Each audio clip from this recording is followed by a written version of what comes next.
in telestroke since my residency, really. I was seeing it starting back then, and it really showed a way of solving so many problems we had. With in-person care, a patient would come into a smaller ER. If they didn't have neurology available, which so many places don't because we have such a limited number of neurologists, they wouldn't get treated. We'd eventually get called. They'd be out of treatment windows, and there'd be nothing we could do anymore except transfer the patient to our tertiary care facility and deal with the consequences.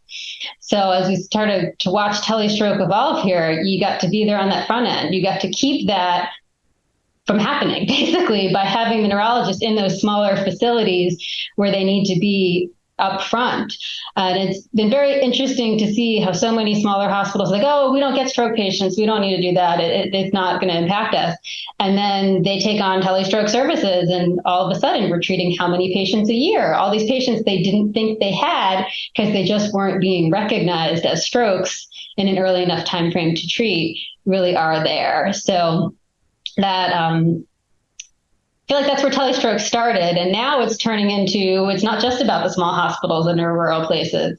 We don't have nearly enough neurologists even to cover large centers who are willing to be on 24/7 stroke call. So if you can, on the physician end, be able to live your life somewhat and still be able to access patients very quickly, be right there, and be able to care for them, it's very impactful. And even in the same building, when your office is across campus and from the hospital ED, to not have to sit there and be able to just log onto the screen. And 10 minutes you take to walk there is also time that you can save by being able to do it virtually.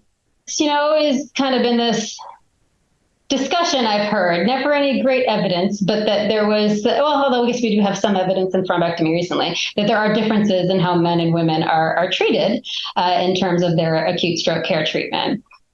So telestroke really allows things to be very protocolized. You have the same group of people. That I feel like there's just such a method to how we do it that you don't insert as much bias. And that's what I was looking to see if that's what happened. And ultimately in our meta-analysis, that really is what we saw as well. Initially, we saw different treatment rates.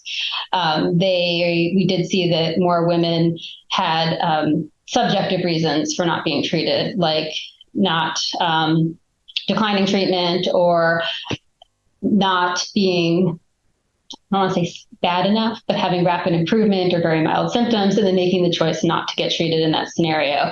So while we do see some differences, it did not appear to come from any sort of physician bias that was leading to those treatment differences.